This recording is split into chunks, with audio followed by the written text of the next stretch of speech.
আপনারা আন্দোলন করেছেন, সংগ্রাম করেছেন, জেল খেটেছেন, কারাগারে দিয়েছেন, পারিবারিকভাবে আর্থিকভাবে ক্ষতিগ্রস্ত হয়েছেন, কিন্তু আপনারা কেউ দল ছেড়ে যান নাই। এই জন্য আমি আপনাদের প্রত্যেকের প্রতি সম্মান জানাই এবং আপনাদেরকে ধন্যবাদ জানাই। বিসমিল্লাহির রহমানির রহিম। আজকে দেশনেত্রী এবং বাংলাদেশের রোগ মুক্ত কামনায় এবং আমাদের ভারপ্রাপ্ত চেয়ারম্যান জনাব তারেক রহমানের পক্ষ থেকে দোয়া ও ইফতার মাহফিলে ঢাকা 2 আসনের বিএনপি এবং অঙ্গ সহযোগী সংগঠনের আয়োজিত আজকে অনুষ্ঠানে উপস্থিত সম্মানিত সভাপতি সহ প্রধান অতিথি জাতীয় সাবেক মন্ত্রী, চেয়ারম্যান এমপি, চেয়ারপারসন উপদেষ্টা, আধুনিক জ্ঞানের দুর্ভোগা জনাব আমানুল্লাহ আমান উপস্থিত আছেন। জনাব আলহাজ কবির উদ্দিন সাহেব উপস্থিত আছেন। ঢাকা জেলার জনাব জামালউদ্দিন সরকার সাহেব এবং উপস্থিত আমাদের কামরাঙ্গীর চরের প্রবীণ নেতা জনাব হাবিব রফিক সহ আজকে উপস্থিত ঢাকা 2 আসনের শ্রদ্ধেয় বিএনপি এবং অঙ্গ ও সহযোগী সংগঠনের শ্রদ্ধেয় নেতৃবৃন্দ, উপস্থিত বিভিন্ন শিক্ষা প্রতিষ্ঠানের শ্রদ্ধেয় প্রধানগণ ও অন্যান্য শ্রদ্ধেয় শিক্ষা মন্ডলী, উপস্থিত বিভিন্ন পেশাজীবী ব্যক্তিবর্গ, উপস্থিত ঢাকা 2 আসনের শ্রদ্ধেয় বিশিষ্ট ব্যক্তিবর্গ এবং উপস্থিত বিভিন্ন প্রতিষ্ঠানের শ্রদ্ধেয় কর্মকর্তাবৃন্দ এবং উপস্থিত শ্রদ্ধেয় মেহমানবৃন্দ, আপনাদের সবাইকে আসসালামু আলাইকুম। আপনারা সবাই ভালো আছেন? সবাই কি ভালো আছেন? আলহামদুলিল্লাহ, আলহামদুলিল্লাহ। ভাইরা, আজকে এই দোয়া ও ইফতার মাহফিলে এখানে বিএনপি প্রতিষ্ঠাকালীন সময় থেকে যারা শ্রম দিয়েছে, যারা পরিশ্রম করেছে, প্রতিষ্ঠাকালীন সময় থেকে এখানে আপনাদের মধ্যে অনেকজন উপস্থিত আছে। আবার বিএনপি প্রতিষ্ঠাকালীন সময় থেকে যারা শ্রম দিয়ে যত কাজ করেছে তাদের মধ্যে অনেকজন আবার ঢাকা 2 আসনের মৃত্যুবরণ করেছে। আমরা তাদের সবার আত্মার মাফিয়াত কামনা করছি এবং যারা অসুস্থ আছে তাদের সুস্থতা কামনা করছি। ভাইয়েরা, আপনাদের কাছে আমার প্রশ্ন, বাংলাদেশে এই 52 বছর ইতিহাসে বাংলাদেশে যতগুলো ক্রান্তিকাল সভা গিয়েছে, সংকটময় সভা গিয়েছে, কোন পরিবার সবসময় বারবার জনগণের কাছে দাঁড়িয়েছে? জিয়া পরিবার সবসময় মানুষের ঘরে দাঁড়িয়েছে।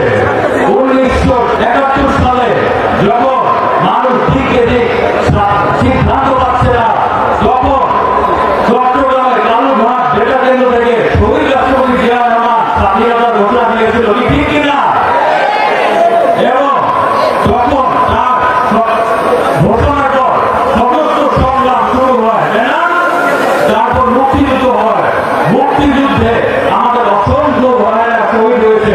30 লক্ষ শহীদ, 2 লক্ষ মা বোনের ইজ্জতের বিনিময় আমরা পেয়েছি স্বাধীনতা এবং সেই স্বাধীনতা শহীদ রাষ্ট্রপতি জিয়া রহমানের ঘোষণার মাধ্যমে কিন্তু আমরা পেয়েছি, ঠিক কিনা ভাইয়েরা? তারপর বিএনপি যখন ক্ষমতায়, তখন স্বৈরশাসক এরশাদ অস্ত্রের জোরে ক্ষমতা দখল করে, তখন গণতন্ত্র বিপন্ন হয়। তখন এই জিয়া পরিবার থেকে বিএনপি চেয়ারপারসন দেশনেত্রী বেগম খালেদা জিয়া দীর্ঘ 9 বছর তার আপসহীন আন্দোলনের মাধ্যমে বাংলাদেশের গণতন্ত্র কিন্তু আবার ফিরে এনেছিল, ঠিক কিনা? তখন আপনারা জানেন অনেকে শহীদ হয়েছে, ডক্টর মিলন শহীদ হয়েছে, জিহাদ শহীদ হয়েছে, ইউনুসের শহীদ হয়েছে, এইভাবে অনেকেই শহীদ হয়েছিল গণতন্ত্র পুনরুদ্ধার করার জন্য। তারপর আপনারা দেখেন এই যে আওয়ামী লীগ যারা স্বৈরশাসক সরকার যারা ছিল, তারা কিভাবে দিনের ভোট রাতে দিয়ে ক্ষমতা দখল করেছিল এবং ক্ষমতা দখল করে রাতারাতি সংবিধান পরিবর্তন করে তারা কি করলো? তাদের অধীনে নির্বাচন হবে, তারাই নির্বাচন করবে এবং তারাই ক্ষমতায় আসবে, এই ব্যবস্থা করেছিল না? তখন যখন বাংলাদেশে গণতন্ত্র নিয়ে গিয়েছিল, বাক স্বাধীনতা নিয়ে গিয়েছিল, ভোটাধিকার নিয়ে গিয়েছিল, মানবাধিকার বিএনপির ভারপ্রাপ্ত চেয়ারম্যান জনাব তারেক রহমান জনগণকে সাথে নিয়ে আন্দোলন শুরু করলো, সংগ্রাম শুরু করলো বাক স্বাধীনতার জন্য, গণতন্ত্রের জন্য, ভোটাধিকারের জন্য, মানবাধিকারের জন্য। এবং সেই আন্দোলনে আপনারা জানেন যে আমাদের নেতা জনাব ইলিয়াস আলী গুম হয়, আমাদের নেতা জনাব চৌধুরী আলম গুম হয়, ছাত্ররা সুমন গুম হয়, এইভাবে অসংখ্য আমাদের নেতা কর্মী গুম হয়েছে। তাদের সবার আত্মার মাতৃকার জন্য তাদের প্রতি শ্রদ্ধা জানাচ্ছি আমি। এই আন্দোলনের পরিসমাপ্তি ঘটে ছাত্রদল আন্দোলন করে, যেখানে হাজার হাজার ছাত্রদল শহীদ হয়, আমাদের রিয়াজ শহীদ হয়েছে, যেখানে নারী, শিশু, বাচ্চা, ছোট শিশু থেকে শুরু করে বিভিন্ন পেশাজীবী মানুষ শহীদ হয়েছে। তাদের সবার আত্মার মাতৃকার জন্য তাদের প্রতি শ্রদ্ধা জানাচ্ছি।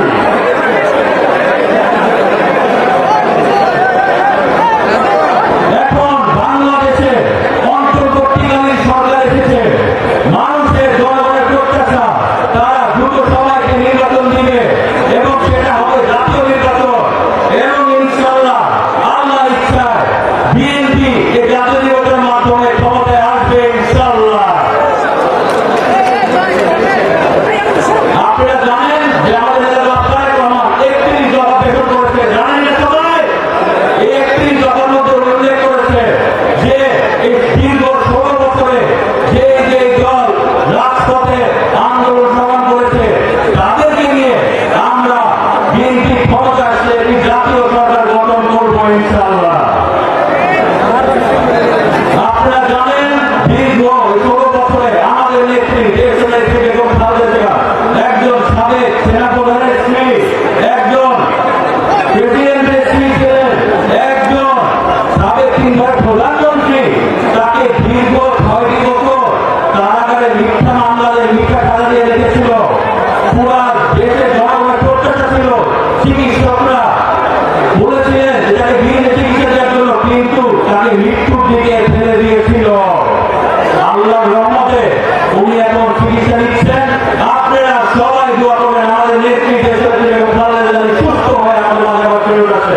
ঠিক আছে ভাইরা? এবং আপনারা দোয়া আল্লাহ গ্রহণ করবেন, আপনার মাতৃকার কামনা করবেন, সবাই দোয়া করবেন তার জন্য।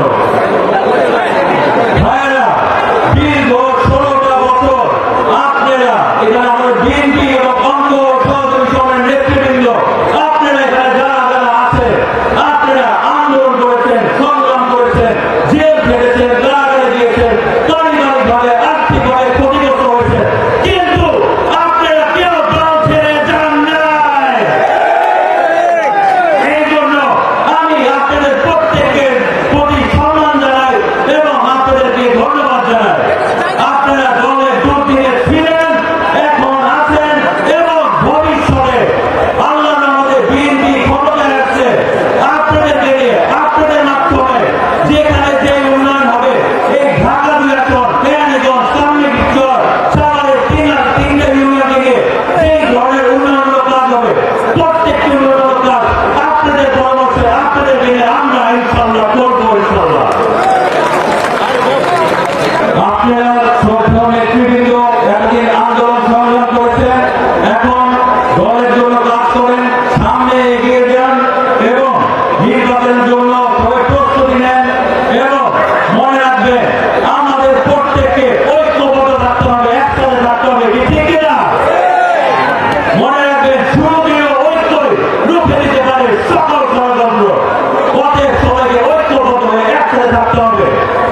বিএনপির ভারপ্রাপ্ত চেয়ারম্যান জনাব তারেক রহমান উনি বলেছেন কোন এলাকায় চাঁদাবাজি চলবে না, কোন এলাকায় মাদক চলবে না, কোন এলাকায় জুলুম করতে পারবেন না, কারোর উপরে মানুষের জমি দখল করতে পারবেন না।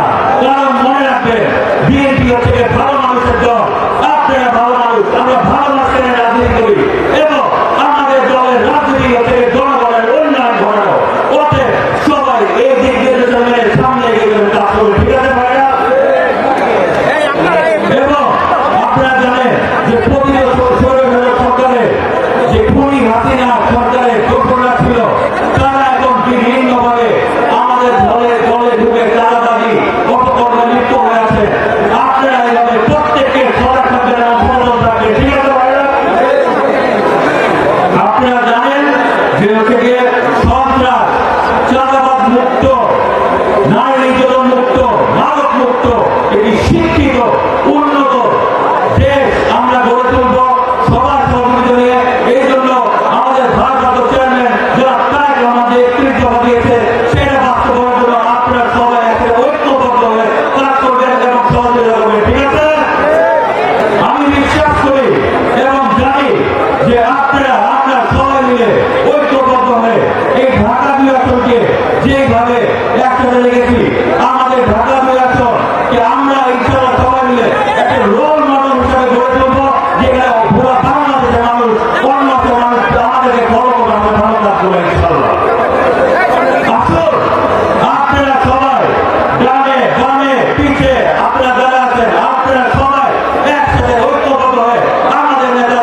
আমি কৃতজ্ঞতা প্রকাশ করছি আপনাদের পক্ষে এবং আমি আপনাদের প্রত্যেকে ধন্যবাদ জানাচ্ছি। আপনাদের সুন্দর করে জাতীয় ইকোনমি আপনাদের সবাইকে ধন্যবাদ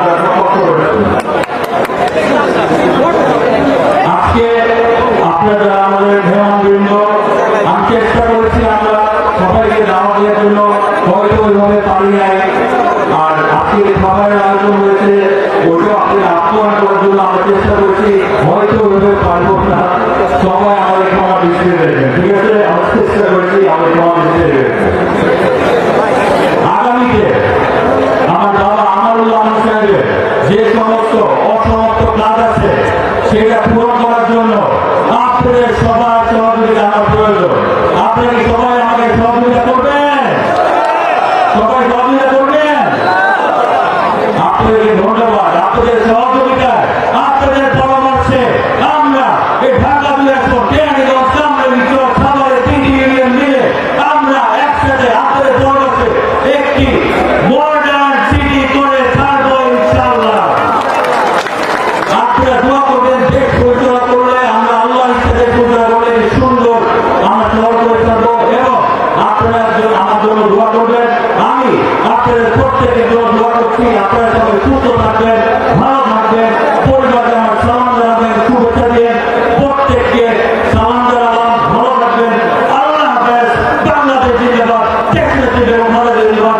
শহীদ রাষ্ট্রপতি